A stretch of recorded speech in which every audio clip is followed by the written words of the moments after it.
My approach with photography from the beginning, when I really had made a decision to use photography as a first-order medium for my own artwork, was, I would say, photography itself. And what we might call the subjects were a secondary thing.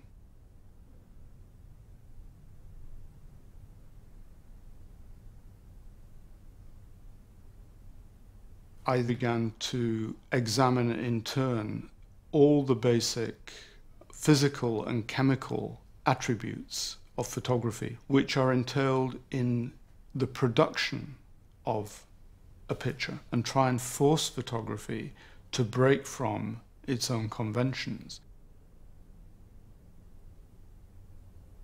So, for example, there's a work made in 1970 called 60 Seconds of Light. And in that work, which says, in effect, what is photography? It is, in part at least, a combination of time and light. They're essential ingredients. So the subject is a photographer's darkroom clock. It has a black face and it has a white second hand. And as it moves, it's reflecting white light because it is painted white.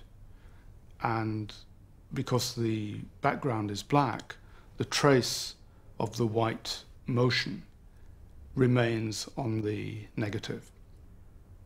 This is what happens through the 12 pictures, and this segment of white becomes progressively larger. So the whole work becomes very reflexive.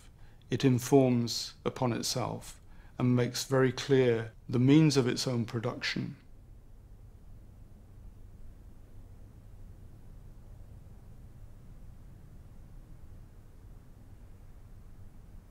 Following that, I began to make some triptychs, which were related to the way one chooses to focus the camera.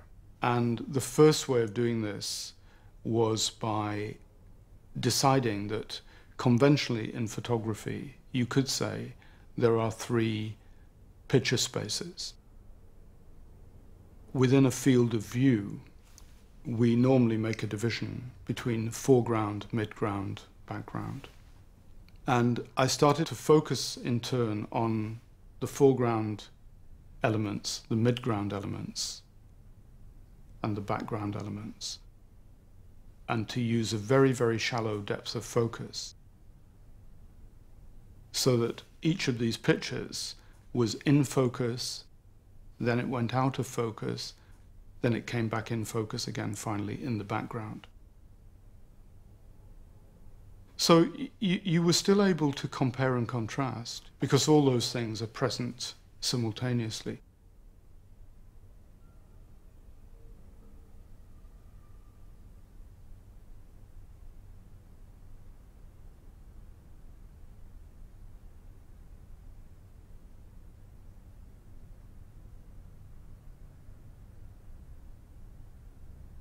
Photography's history is clearly one of providing evidence in a very efficient and believable way. There is always photography doing its conventional and historical job of objectively recording things, but at the same time recording them through a set of fictional devices. Black and white photography, after all, is entirely fictive. It doesn't correspond with the way we actually see the world.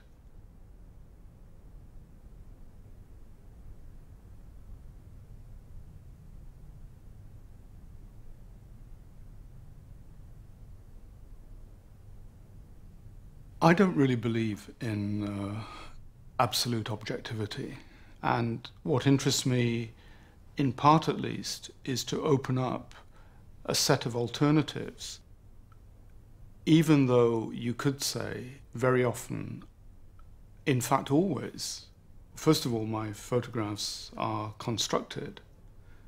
There are fictional scenarios.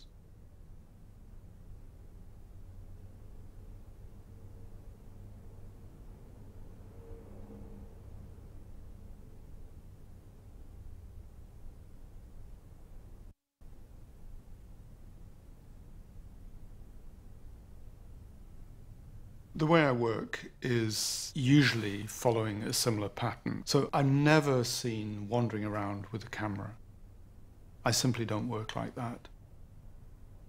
I start by sitting at a table with paper, pen, and I use an old manual typewriter, not a computer. I'm trying to make diagrams, drawings, little bits of writing to make a form of script for what I do. It's also a way of convincing myself of the plausibility of the scenarios I'm proposing.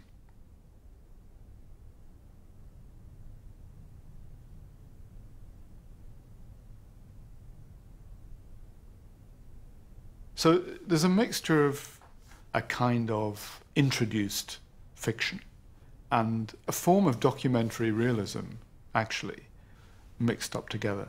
What I'm calling documentary is part of what gives the final images some of their credence, and it's also what ties them to a history of photographic use.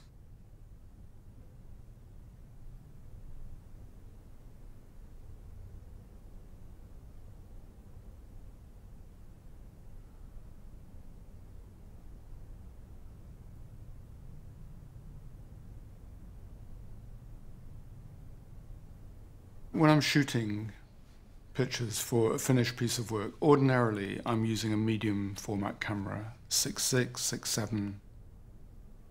A lot of my finished works are relatively large, a format of around 4 foot by 5 or 130 by 160 centimeters, that kind of size. I'm not only interested in the image that's provided, I am interested in the objective presence of the work itself.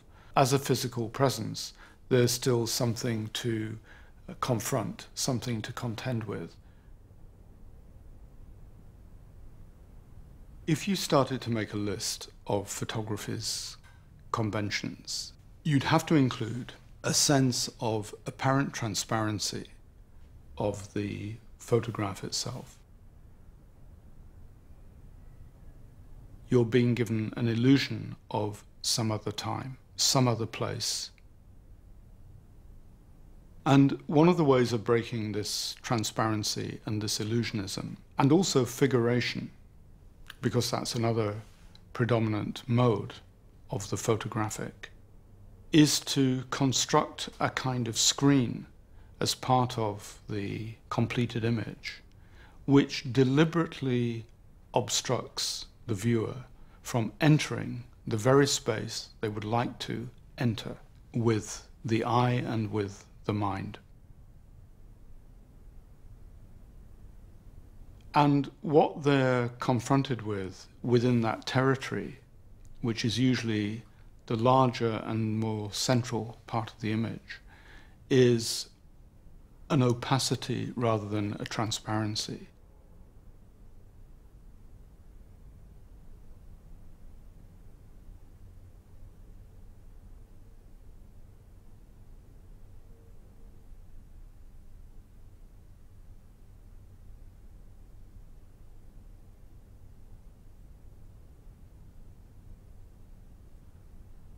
In making Backdrop in 2001, I was really interested, and still am interested, in the use of the monochrome. The grey is provided by a standard roll of photographer's backdrop paper, in this case a mid-grey. Now ordinarily your point of view would be from the front side of that backdrop, photographing whatever it is that's placed in front of it. My point of view in this case is from the rear. Now, what is the center of the real photographer's attention and what's clearly the object of the attention of the surrounding models, we don't know. I did two things. I said to the photographers that they might also take their own pictures. The second thing is that instead of having nobody or nothing behind that backdrop, I had somebody. And the somebody is there, in fact, telling jokes in order to get the attention of the surrounding figures and in order to induce a real response.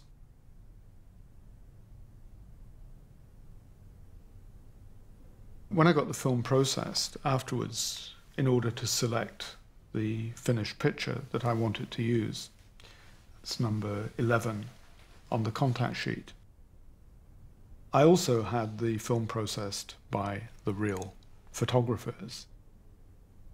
Of course, I'm in these pictures because they're in mine, so I'm lurking to one side in the shadows with my own camera.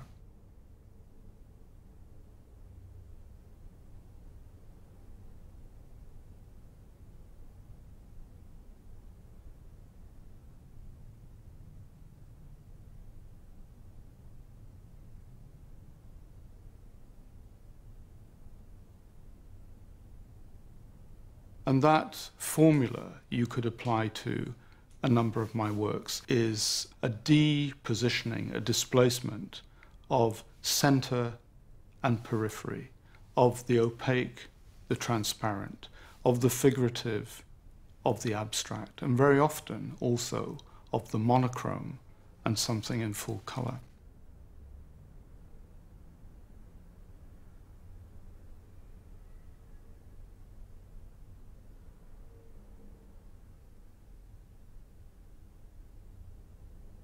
I use words like obstruct, rupture, censor.